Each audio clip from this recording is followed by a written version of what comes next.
सभी राष्ट्रवादी और सनातनी भाइयों का स्वागत है पॉलिटिकल बज में। दोस्तों, कांग्रेस सरकार के ऊपर में करप्शन के चार्जेस तो कई हैं। आपको बता दूं एक ऐसा इनके करप्शन का कारनामा नेशनल हेराल्ड केस, आपने नाम तो सुना होगा। मैंने इस पे पिछली कुछ दिन पहले वीडियो बनाई थी जब इस पे सुनवाई शुरू हुई थी दिल्ली के राउज एवेन्यू कोर्ट में। दोस्तों, आज फैसला हो चुका है। 29 जुलाई को दोस्तों उसका डिसीजन सबके सामने आ जाएगा कि ये दोनों सोनिया गांधी और राहुल गांधी को सजा मिलती है या नहीं। आपको बता दूं दोस्तों, ये नेशनल हेराल्ड जो केस है, ये पूरा मामला क्या है शॉर्ट में बताता हूं।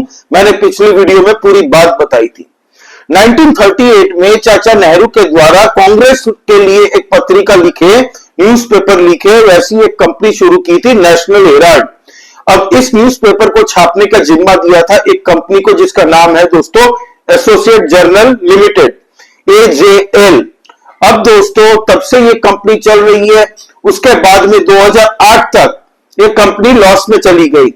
अब इसके बाद में इनके ऊपर में 90 करोड़ रुपए का लोन हो चुका था।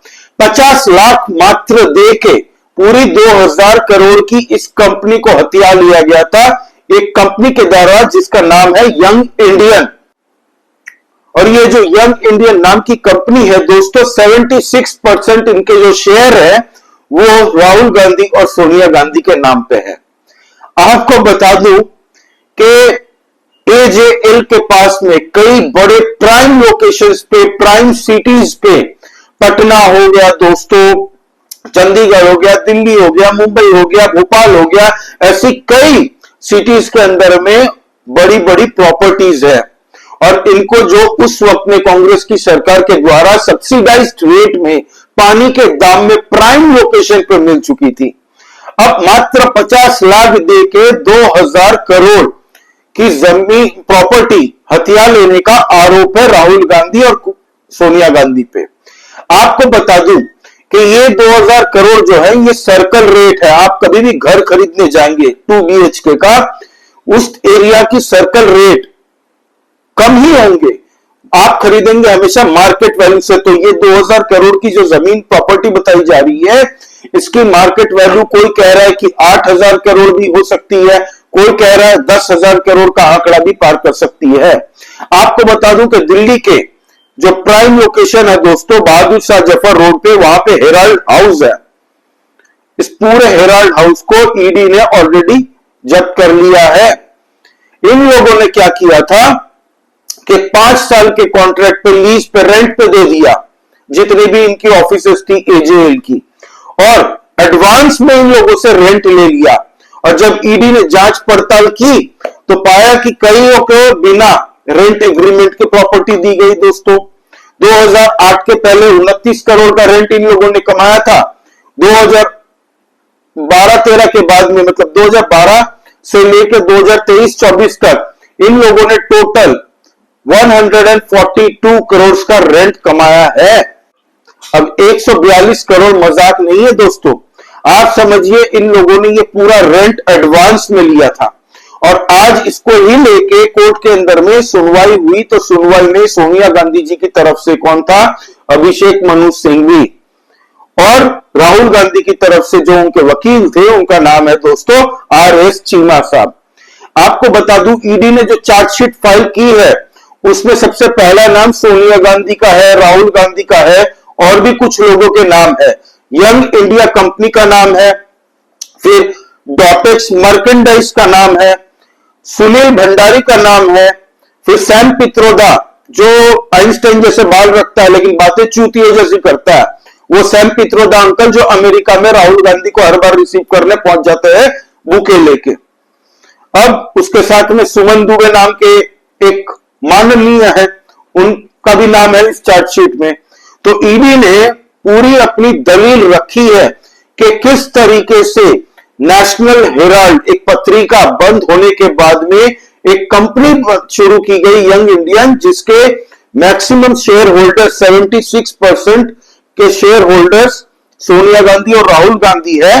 मात्र 50 लाख रुपए का कर्ज देके इनको पूरी कंपनी हथिया ली। और ये जो रेंट आया है 2012 में ये केस शुरू हुआ था दोस्तों, जबकि कांग्रेस की सरकार थी। उसके बाद में 2023-24 का टोटल 142 करोड़ का इन लोगों ने रेंट खाया है। और कहा जा रहा है कि जिन लोगों ने डोनेशन दिया है उन लोगों को छला गया एक तरीके से। ये ईडी के जो वकील है दोस्तों, उनका नाम है राजू जी, तो SV Raju ji, solicitor general. तो उन्होंने यही दलील दी कि उनको छला गया है, उनको टिकट दिया गया है पार्टी की तरफ से। तो वहीं पे मनु सिंघवी जी क्या बोलते हैं, अभिषेक मनु सिंघवी जी तर्क देते हैं कि ईडी ने निजी शिकायत को आधार बना के कार्यवाही की है। आपको पता है सुब्रमण्यम स्वामी जी ने 2012 में केस पीआईएल दाखिल की थी और केस चलाने की रिक्वेस्ट की थी। फिर वहां पे उन्होंने ये भी कहा कि यंग इंडिया तो एक नॉन प्रॉफिट ऑर्गेनाइजेशन है, वो कैसे प्रॉफिट कर सकती है, आपकी ये दलील पूरी तरह से अनौपचारिक है। देखने जाए तो मतलब अभिषेक मनु सिंघवी जी की जो दलील थी वो पूरी बेवकूफ जैसी साउंड कर रही थी, उनके पास में कोई तथ्य नहीं थे। उन्होंने कहा कि बड़ा ही आश्चर्यजनक और अप्रत्याशित मामला बनाया गया ईडी के द्वारा। भाई इसमें क्या अप्रायश्चित है, इसमें क्या अप्रायश्चित है और क्या आश्चर्यजनक है? 2000 करोड़ की प्रॉपर्टी एजेएल को साधन बना के यंग इंडिया कंपनी ने ली है कि नहीं, ये बता दे कोई। ये नहीं बता पा रहे। बोल रहे इंडिपेंडेंट निजी किसी ने कंप्लेन दर्ज की है, इसीलिए उन पे दर्ज केस हो रहा है, ईडी ने जबरदस्ती केस बनाया है पॉलिटिकल एंगल देके। कोई दलील नहीं है इन लोगों की, ऑपोजिशन की। आपको बता दूं दोस्तों, आप सुन के चौंक जाएंगे, यंग इंडिया नाम की कंपनी के नाम पे इन लोगों ने खर्चे दिखा दिए थे, एडमिनिस्ट्रेटिव कॉस्ट, हम इतनी सारी सैलरियां देते हैं, ये खर्चे दिखाने पड़ते हैं ना। तो भाई खर्चे दिखाए गए थे। तो ईडी ने जब जांच पड़ताल की, बोला कि चलो देखते हैं यंग इंडिया की ऑफिस कहां पे है। तो जब गई थी ईडी की टीम तब ऑफिस में ताला लगा हुआ था। जब वहां पे फोन किया मल्लिकार्जुन खड़गे और जो केयर टेकर एकाधिक होंगे उनके, तो वो दौड़ते दौड़ते आए और उनके पास चाबी थी नहीं। तो फिर फोन वोन किया इन लोगों ने, चाबी मंगाई, थोड़ी देर बाद चाबी आई। जब ऑफिस खोला तब अंदर देखा कि जितने भी टेबल है, डेस्क है, थोड़ी बहुत एक दो डेस्क, थोड़ी बहुत फाइलें दिखाने के लिए उन लोगों ने रखी थी, धूल मिट्टी लगी हुई थी, मानो कि कई महीनों से ऑफिस खुला ही नहीं हो जैसे। और वहां पर लोग काम करने वाले तो छोड़िए, रिसेप्शनिस्ट भी नहीं थी, कोई नहीं था उसमें काम करने वाला, सब फर्जी। रेंट एग्रीमेंट भी कहा जा रहा है कि ईडी की तरफ से कि फर्जी रेंट एग्रीमेंट बनवाए गए थे, कोई आधार नहीं है। और कुछ तो बिना रेंट एग्रीमेंट के ही अपना चला रहे थे, रेंट पे लिए हुए। और 1300 करोड़ रुपए की प्रॉपर्टी ईडी ने ऑलरेडी सीज कर दी है दोस्तों, ताला मार दिया है अब तक। और अब कोर्ट ने पूरी सुनवाई करने के बाद में अपना फैसला सुरक्षित कर लिया है और उन्होंने कह दिया है कि हम आने वाले 29 जुलाई, ये अभी कुछ ही दिनों के बाद में आने वाला है, तो 29 जुलाई को फैसला सुनाया जाएगा। अब पूरा भारत ये वेट कर रहा है कि भाई करप्शन के चार्जेस, 2000 करोड़ की संपत्ति 50 लाख में मात्र कोई कंपनी ले जाती है, जबकि वो कंपनी दावा करती है कि वो नॉन प्रॉफिट ऑर्गेनाइजेशन है। तो ये रेंट का पैसा जो 142 करोड़ का है वो कहां गया? प्लस ये लोग कैसे पैसे बनाते हैं पता है दोस्तों?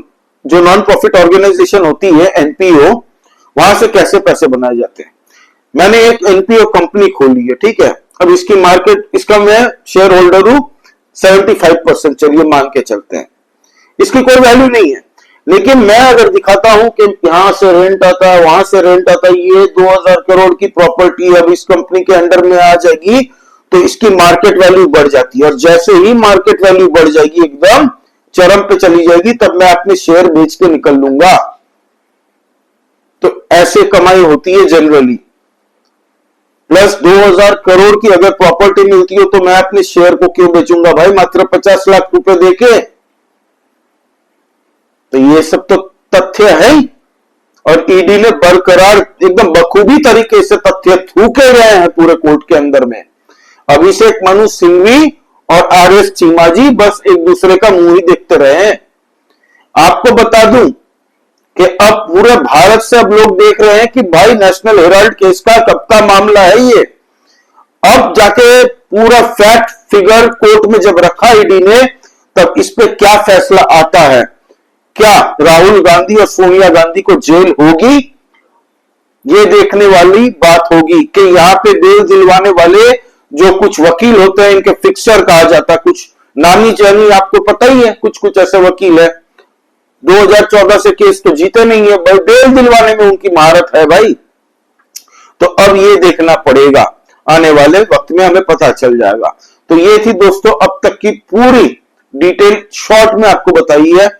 तो आपका इस बारे में क्या कहना है प्लीज कमेंट करके बताइए, लाइक कीजिए इस वीडियो को दोस्तों, please subscribe to this channel. नया चैनल है, आप लोगों की सपोर्ट की बहुत आवश्यकता है, प्लीज सब्सक्राइब करिए। जय श्री राम सभी सनातनी और राष्ट्रवादी भाइयों को जय हिंद, वंदे मातरम।